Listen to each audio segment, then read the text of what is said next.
Man I worked for had one of the biggest companies in New York City. Bribery? White man owned it, so they owned him. Murder? Racketeering? Nobody owns me, though. Most important thing in business is honesty, integrity, hard work. Who is this guy?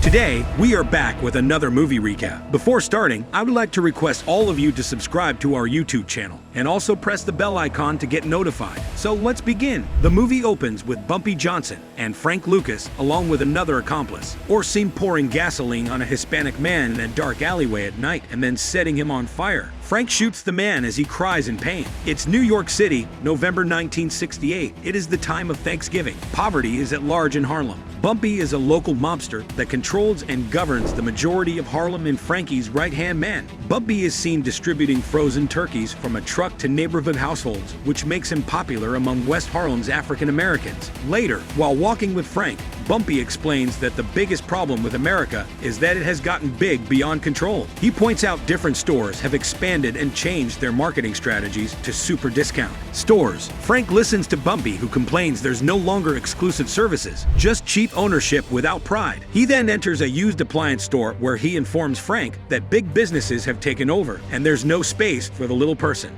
Bumpy collapses in the store due to a heart attack and eventually dies. Other mobsters are seen attending his high-profile burial. Meanwhile, Richie Roberts is a New Jersey investigator who's studying law and despises public speaking. He gets called by his name during class, and he sounds his complaint to the professor. Richie talks to his friend about the incident while out on an investigation case. They go to a motel to try to catch a bad guy who discloses the name of another criminal. Richie, along with his partner, follow the guy who's seen parking his car to get some evidence for illegal substances. Richie and his partner search his car. Surprisingly, instead of illegal substances or ammunition, they discover $1 million in cash and disagree about handing it in. They argue a lot about it, but Richie turns it anyway because Richie refuses to keep any of the money or allow his partner policeman to keep it. The police station is weirded by the enormous amount of money they found. Everyone is surprised that Richie still decided to turn the money in instead of taking it, which brings all the ice on him and definitely his partner's dissatisfaction. The money's recorded, sealed and kept in the property room. On the other side, Frank is dissatisfied with the way the mob is operated, and it appears that he's always forced to pay another gangster named Tango. Tango is an old Bumpy associate who wants to take over Bumpy's former domain. While on a walk to the beach, Frank remembers his conversation with Bumpy. He remembers Bumpy talking about removing the middleman and becoming the direct player in the field. That day, Frank observes on television about news of Asia for drugs are quite cheap, especially in East Asia. The news shows how the Vietnam War soldiers are experimenting with high concentration of substances and the pathway of the circle to be throughout Saigon and the Far East. The Vietnam War is leading the U.S. soldiers to an epidemic addiction phase. Frank makes an international call the next day to Bangkok to his cousin mate. He sketches a plan and obtains a passport and travels to Vietnam to meet a discussion who operates a nightclub despite being a soldier. Meanwhile, Richie and his family are walking in the park. He can't manage enough time for his wife and son Michael. Turns out, his wife has decided to divorce him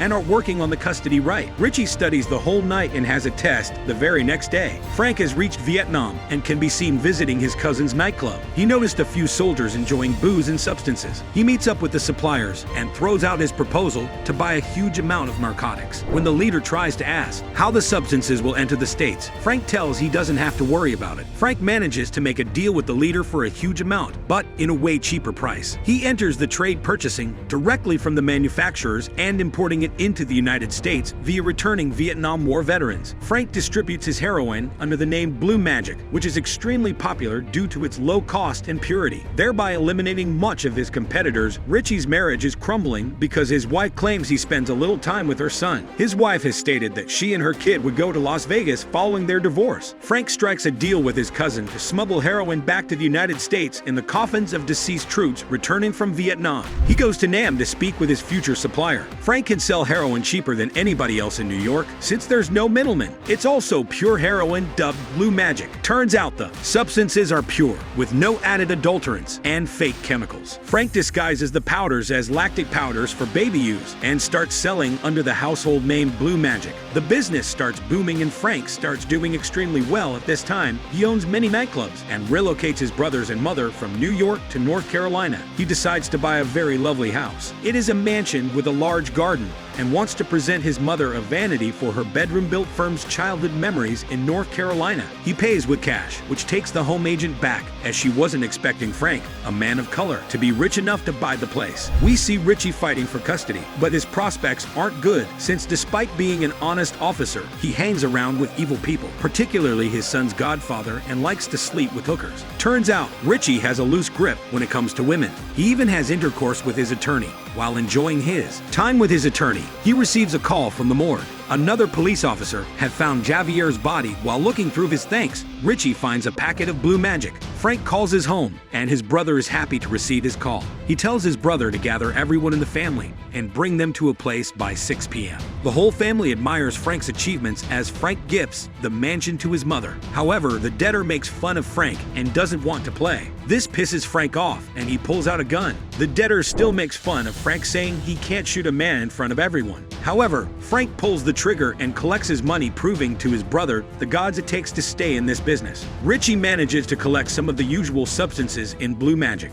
As he compares, he learns that blue magic was twice the potency. As Richie's partner overdosed on drugs, Richie decides to establish a narcotics scan it and go after the big fish, not little. Distributors. Richie chooses to start on the streets when they aren't successful at first. He discovers blue magic and wonders who could offer such strong items so inexpensively. At this time, Frank throws a party where he meets Eva, a Puerto Rican beauty queen, and falls head over heels in love with her. Finally, Frank has the opportunity to talk with Eva, and they instantly bond. Frank and his accomplices track down a huge line of dealers. They track down a lieutenant who has been distributing for a long time. Frank follows the guy and manages to take a picture of what appears to be one of Frank's close contacts, if not himself. Richie manages some huge chunk of cash and decides to lure the dealer. Richie misses the dealer and decides to hijack a taxi and follows the dealer. He successfully finds a store where a group of suited men get the bag from the dealer. Richie stops the man and claims the money. He says that his money has a bank security registered label.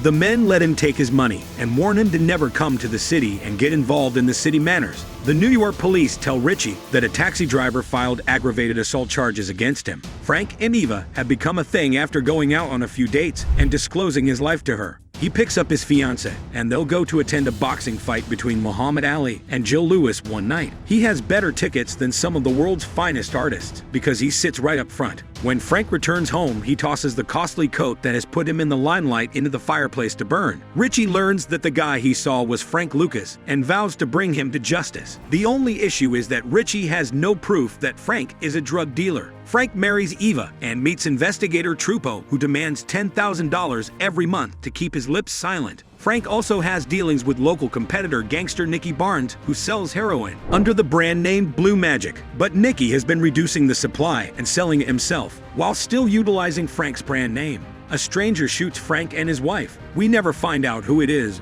but roulette to believe it's Nicky. Richie witnesses one of Frank's goons almost murdering his girlfriend one night. Instead of imprisoning him, they have him wear a wire. This is where Richie discovers how Frank reintroduces heroin into the United States. Frank's situation isn't looking good right now. He can't get his narcotics back into the country now that the battle is done. Richie examines a United States check, but discovers no narcotics. He also joined forces with Trupo, who's furious at Frank for blowing up his automobile. There is a large shootout, and Frank gets arrested while he's at church, which he and Frank ultimately meet, and Frank declares that he doesn't care what happens to him. Richie, on the other hand, makes him in jail if he turns in all of his offshore accounts and identifies all of the corrupt officers. He would be sentenced more leniently. During the trial, Roberts offers Frank a chance at leniency in exchange for his assistance in exposing corrupt police officers to Frankie Grace. Frank turns in other drug traffickers and corrupt officers in a sentence that is reduced as a result of his assistance to the authorities. Richie also relinquishes the custody of his child and allows his wife to accompany him to Vegas. In the 1990s, Frank gets freed from jail.